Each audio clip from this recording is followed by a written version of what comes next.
ನಮಸ್ಕಾರ ವೀಕ್ಷಕರೇ. ಜಾಗತಿಕ ಮಟ್ಟದಲ್ಲಿ ಅತ್ಯಂತ ದೊಡ್ಡ ಬದಲಾವಣೆ ಹಾಗೂ ನೂತನ ಸ್ನೇಹ ಸಂಬಂಧಕ್ಕೆ ಪ್ರಧಾನಿ ಮೋದಿ ಸಾಕ್ಷಿ ಆಗ್ತಾ ಇದ್ದಾರೆ. ಭಾರತ, ರಷ್ಯಾ ಹಾಗೂ ಚೀನಾ ನಾಯಕರ ಭೇಟಿಗೆ ದಿನಾಂಕ ನಿಗದಿಯಾಗಿದ್ದು, ಎಸ್ಸಿಒ ಮೀಟಿಂಗ್ ಮೂಲಕ ಟ್ರಂಪ್ಗೆ ಹೊಸ ಸಂದೇಶ ಕೊಡೋದಕ್ಕೆ ವೇದಿಕೆ ಸಜ್ಜಾಗಿದೆ. ಭಾರತ ಹಾಗೂ ಚೀನಾ ನಡುವಿನ ಸಂಬಂಧ ಮೊದಲಿಗಿಂತ ಇನ್ನಷ್ಟು ಗಟ್ಟಿಯಾಗಲಿದ್ದು, ಅದಕ್ಕೆ ಈಗಾಗಲೇ ಸಾಕ್ಷಿ ಎಂಬಂತೆ ಮಹತ್ವದ ಬೆಳವಣಿಗೆಗಳು ಭಾರತದ ಒಳಗೆ ಆಗ್ತಾ ಇದೆ. ಈ ಬಾಂಧವ್ಯದಿಂದ ಭಾರತಕ್ಕೆ ಆಗೋ ಉಪಯೋಗಗಳೇನು, ಅಮೆರಿಕಕ್ಕೆ ಬೀಳೋ ಹೊಡೆತಗಳೇನು, ಇದೆಲ್ಲವೂ ಕೂಡ ಚರ್ಚೆ ಆಗ್ತಾ ಇದೆ. ಅಷ್ಟೇ ಅಲ್ಲದೆ ಅವರಿವರ ಸಹಾಯ ಪಡೆದುಕೊಂಡು ಭಾರತಕ್ಕೆ ಉಗ್ರ ಕೃತ್ಯ ಎಸಗುವ ಪಾಕಿಸ್ತಾನಕ್ಕೆ ಇದರಿಂದ ಏನು ಸಮಸ್ಯೆ ಆಗಲಿದೆ ಅನ್ನೋದು ಕೂಡ ಚರ್ಚೆಗೆ ಬಂದಿದೆ. ಭಾರತ ಅಮೆರಿಕಕ್ಕೆ ಪಾಠ ಕಲಿಸೋದಕ್ಕೆ ದಿಟ್ಟ ಹೆಜ್ಜೆಯನ್ನ ಇಡ್ತಾ ಇದ್ರೆ, ಕಾಂಗ್ರೆಸ್ ಮೋದಿಗೆ ನೀತಿ ಪಾಠ ಹೇಳೋದಕ್ಕೆ ಮುಂದಾಗಿದೆ. ಇನ್ನೊಂದೆಡೆ ಅಂಡು ಸುಟ್ಟ ಬೆಕ್ಕಿನಂತಾಗಿರೋ ಡೊನಾಲ್ಡ್ ಟ್ರಂಪ್ ಹುಚ್ಚಾಟಗಳು ಮುಂದುವರೆದಿವೆ. ಇದೆಲ್ಲವನ್ನ ಒನ್ ಬೈ ಒನ್ ವಿವರಿಸ್ತಾ ಹೋಗ್ತೀವಿ. ಈ ವಿಡಿಯೋವನ್ನ ತಪ್ಪದೆ ಕೊನೆ ತನಕ ನೋಡಿ. ಅದಕ್ಕೂ ಮುನ್ನ ಮೀಡಿಯಾ ಮಾನ್ಸ್ಟರ್ ಚಾನಲ್ ಅನ್ನ ತಪ್ಪದೆ ಸಬ್ಸ್ಕ್ರೈಬ್ ಮಾಡಿ. ಭಾರತದ ರಾಜತಾಂತ್ರಿಕತೆ ಹಾಗೂ ಫಾರಿನ್ ಲಾಗಳು ಉಳಿದೆಲ್ಲ ದೇಶಗಳಿಗಿಂತ ಭಿನ್ನವಾಗಿದೆ. ಬಹುತೇಕ ವಿಚಾರಗಳಲ್ಲಿ ಭಾರತ ತಟಸ್ಥ ನಿಲುವುಗಳನ್ನ ತೆಗೆದುಕೊಳ್ಳುವ ಮೂಲಕ ಯಾರಿಗೂ ಕುಮ್ಮಕ್ಕು ಕೊಡದೆ, ಯಾರನ್ನೂ ಚೂ ಬಿಡದೆ ತಾನಾಯ್ತು ತನ್ನ ಪಾಡಾಯ್ತು ಅಂತಲೇ ನಿರ್ಣಯಗಳನ್ನ ತೆಗೆದುಕೊಂಡು ಬರ್ತಾ ಇದೆ. ಆದ್ರೆ ಇಡೀ ಜಗತ್ತೇ ನಾನ್ ಹೇಳ್ದಂಗೆ ಕೇಳಬೇಕು, ನಾನೇ ಎಲ್ಲರಿಗೂ ದೊಡ್ಡಣ್ಣ ಅನ್ನೋ ಭ್ರಮೆಯಲ್ಲಿ ಬದುಕ್ತಾ ಇರೋ ಡೊನಾಲ್ಡ್ ಟ್ರಂಪ್ ಬೇರೆ ದೇಶಗಳಿಗೆ ಬುದ್ಧಿ ಕಲಿಸ್ತೀನಿ ಅನ್ನೋ ಭ್ರಮೆಯಲ್ಲಿ ತಮಗೆ ತಾವೇ ಗುಂಡಿ ತೋಡಿಕೊಳ್ಳೋ ಕೆಲಸಗಳನ್ನ ಮಾಡ್ತಾ ಇದ್ದಾರೆ. ಭಾರತಕ್ಕೆ ಬಾಯಿಗೆ ಬಂದ ಹಾಗೆ ಸುಂಕಗಳನ್ನ ಹಾಕ್ತಾ ಇರೋ ಟ್ರಂಪ್ಗೆ ಕ್ಯಾರೆ ಅನ್ನದೇ ಈಗ ಇನ್ನೊಂದು ಮಹಾಶಕ್ತಿ ಉಗಮ ಆಗ್ತಾ ಇದೆ. ಅದೇ ಭಾರತ, ರಷ್ಯಾ ಹಾಗೂ ಚೀನಾದ ಮೈತ್ರಿಕೂಟ. ಭಾರತ ರಷ್ಯಾ ನಡುವಿನ ಸ್ನೇಹ ಹೊಸತೇನಲ್ಲ. ಆದ್ರೆ ಭಾರತದ ಜೊತೆಗೆ ಗಡಿ ಸಮಸ್ಯೆ ಇಟ್ಕೊಂಡಿರೋ ಚೀನಾ ಈಗ ಸ್ನೇಹಕ್ಕೆ ಉತ್ಸಾಹ ತೋರಿಸ್ತಾ ಇರೋದು ಹಲವು ಕುತೂಹಲಕ್ಕೆ ದಾರಿ ಮಾಡಿಕೊಡ್ತಾ ಇದೆ. ಇದೇ ಸೋಮವಾರ ಈ ಮೂವರು ದಿಗ್ಗಜರು ಒಂದೇ ವೇದಿಕೆಯಲ್ಲಿ ಸೇರೋ ಬಗ್ಗೆ ಮಾಹಿತಿಗಳು ಬರ್ತಾ ಇವೆ. ಈಗ ಎಲ್ಲರ ಚಿತ್ತ ಇರೋದು ಭಾರತ ಹಾಗೂ ಚೀನಾ ಭೇಟಿಯಿಂದ ಆಗೋ ಬೆಳವಣಿಗೆಗಳು ಏನಿರ್ಬೋದು ಅನ್ನೋದು.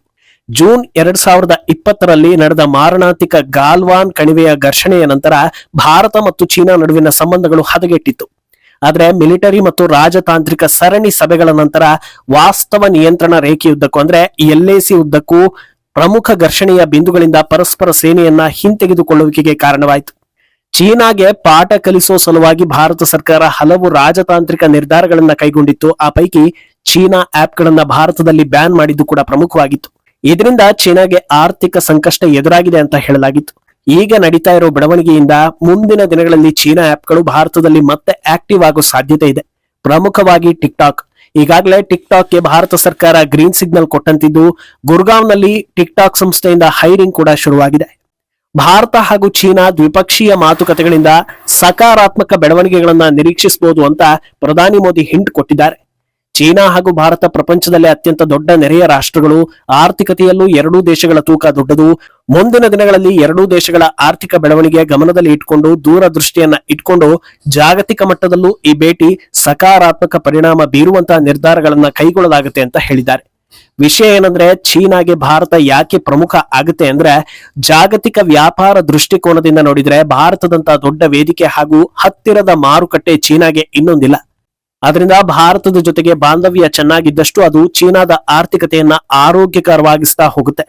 ಅದರಿಂದ ಚೀನಾ ಭಾರತವನ್ನ ಎಂದಿಗೂ ನೇರವಾಗಿ ವೈರಿಯನ್ನಾಗಿ ಮಾಡ್ಕೊಳ್ಳೋ ನಿರ್ಧಾರ ಕೈಗೊಳ್ಳೋದಿಲ್ಲ ಅನ್ನೋದು ವಾಸ್ತವ. ಇದರಿಂದ ಭಾರತಕ್ಕೆ ಏನು ಉಪಯೋಗ ಅಂತ ನೋಡ್ತಾ ಹೋದ್ರೆ, SCO ಬಗ್ಗೆ ಕೂಡ ಸ್ವಲ್ಪ ತಿಳ್ಕೊಳ್ಬೇಕಾಗುತ್ತೆ. SCO ಅಂದ್ರೆ ಶಾಂಘೈ ಕೋಆಪರೇಷನ್ ಆರ್ಗನೈಸೇಷನ್. 2001ರಲ್ಲಿ ಶುರುವಾದ ಈ ಆರ್ಗನೈಸೇಷನ್ ಉದ್ದೇಶವೇ ಇದರ ಮಿತ್ರ ರಾಷ್ಟ್ರಗಳಲ್ಲಿ ಗಡಿ ಸಮಸ್ಯೆ ಹಾಗೂ ಅಲ್ಲಿಯ ಉಗ್ರವಾದವನ್ನ ದಮನ ಮಾಡೋದು. ಆರಂಭದಲ್ಲಿ ಕೇವಲ 5 ರಾಷ್ಟ್ರಗಳನ್ನ ಹೊಂದಿದ SCO ನಂತರದಲ್ಲಿ ಬೇರೆ ಬೇರೆ ದೇಶಗಳನ್ನ ಸೇರ್ಪಡೆ ಮಾಡಿಕೊಳ್ಳುತ್ತೆ. ಭಾರತ ಹಾಗೂ ಪಾಕಿಸ್ತಾನ ಎರಡೂ ದೇಶಗಳು 2017ರಲ್ಲಿ SCOಗೆ ಸೇರ್ಪಡೆಗೊಂಡಿವೆ. ವಾಸ್ತವ ಏನಂದ್ರೆ, ಭಯೋತ್ಪಾದನೆಯ ದಮನದ ಉದ್ದೇಶವನ್ನು ಇಟ್ಕೊಂಡು ಶುರುವಾಗಿದ್ದ SCO ಪಾಕಿಸ್ತಾನದಲ್ಲಿ ಉಗ್ರವಾದವನ್ನ ದಮನ ಮಾಡೋ ಬಗ್ಗೆ ಯಾವ ಕ್ರಮ ಕೈಗೊಂಡಿಲ್ಲ ಅನ್ನೋ ಆರೋಪ ಕೂಡ ಕೇಳಿಬಂದಿತ್ತು. ಆದ್ರೆ ಈಗ 6 ವರ್ಷಗಳ ಬಳಿಕ ಮತ್ತೆ ಪ್ರಧಾನಿ ಮೋದಿ ಚೀನಾಗೆ ಕಾಲಿಡ್ತಾ ಇದ್ದಾರೆ. ಟಿಯಾನ್ಜಿನ್ ನಲ್ಲಿ ನಡೆಯುವ ಮೀಟಿಂಗ್ ನಲ್ಲಿ ಪಾಕಿಸ್ತಾನದ ವಿಚಾರವು ಪ್ರಸ್ತಾಪವಾಗಲಿದ್ದು, ಭಾರತ ತನ್ನದೇ ಆದ ಡಿಮ್ಯಾಂಡ್ ಗಳನ್ನ ಮಾಡೋ ಸಾಧ್ಯತೆ ಇದೆ.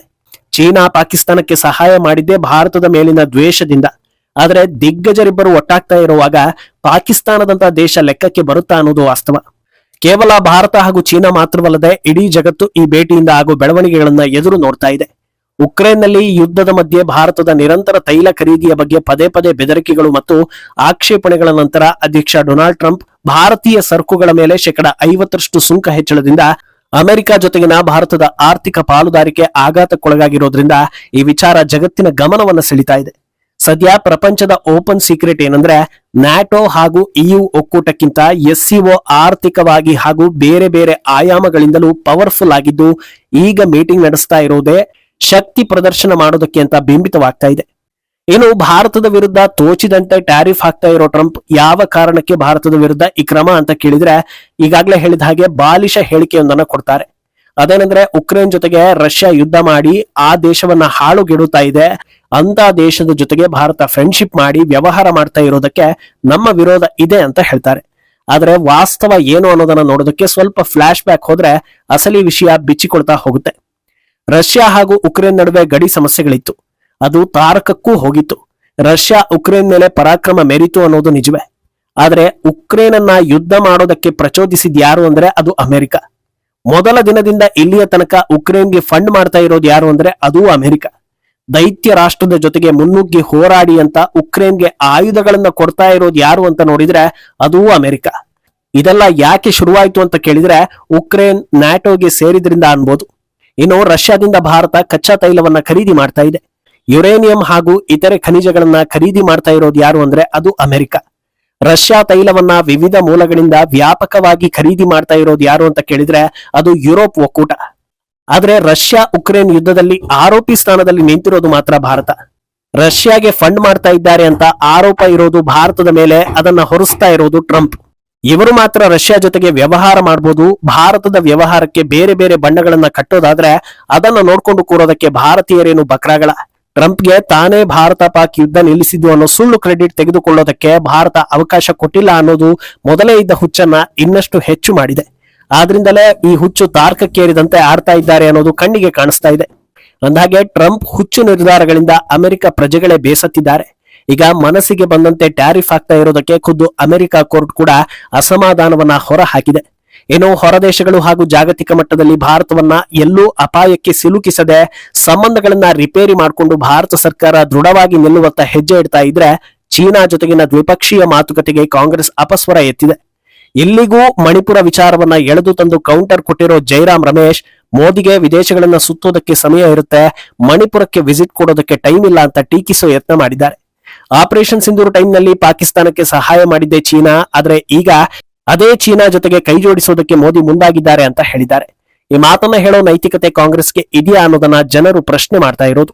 ಪಾಕಿಸ್ತಾನದ ಜೊತೆಗೆ ಯುದ್ಧ ಮಾಡುವಾಗ ಅವರೇ ಗೆದ್ರು ಅಂತ ಕುಣಿದಾಡಿದ್ ಯಾರು ಅಂತ ದೇಶವೇ ನೋಡಿದೆ. ಪಾಕಿಸ್ತಾನದ ಜೊತೆಗೆ ಯುದ್ಧ ಬೇಡ ಅಂತ ಹೇಳಿದ್ಯಾರು ಅನ್ನೋದು ಗೊತ್ತಿದೆ. ಪಾಕಿಸ್ತಾನ ಇದನ್ನ ಮಾಡಿಸೇ ಇಲ್ಲ ಅಂತ ಹೇಳಿದ ದುಷ್ಕರ್ಮಿಗಳು ಯಾರು ಅನ್ನೋದನ್ನು ಕೂಡ ಜನರು ನೋಡಿದ್ದಾರೆ. ಪಾಕಿಸ್ತಾನದ ಹೇಳಿಕೆಯನ್ನ ನಿಜ ಅಂತ ಕೇಂದ್ರ ಸರ್ಕಾರವನ್ನ ಪ್ರಶ್ನಿಸೋ ದೇಶದ್ರೋಹಿ ಮನಸ್ಥಿತಿ ಯಾರಿಗಿದೆ ಅನ್ನೋದು ಕೂಡ ಭಾರತೀಯರಿಗೆ ಗೊತ್ತಿದೆ. ಖುದ್ದು ತಾವೇ ಪಾಕಿಸ್ತಾನಕ್ಕೆ ಸಪೋರ್ಟ್ ಮಾಡಿ ಈಗ ರಾಜತಾಂತ್ರಿಕತೆಗೆ ಮುಂದಾದ್ರೆ ಚೀನಾ ಪಾಕಿಸ್ತಾನಕ್ಕೆ ಸಹಾಯ ಮಾಡಿತ್ತು ಅಂತ ಈಗ ಬಾಯಿ ಬಿಡೋ ಜನರಿಗೆ ಏನ್ ಹೇಳ್ಬೇಕು ಅಂತ ಜನರೇ ಪ್ರಶ್ನೆ ಮಾಡ್ತಾ ಇದ್ದಾರೆ. ಮುಂದೇನಾಗುತ್ತೆ ಅನ್ನೋದನ್ನ ಕಾದು ನೋಡ್ಬೇಕು. ಈ ಬಗ್ಗೆ ನಿಮ್ಮ ಅಭಿಪ್ರಾಯವನ್ನ ತಪ್ಪದೆ ಕಮೆಂಟ್ ಮೂಲಕ ತಿಳಿಸಿ.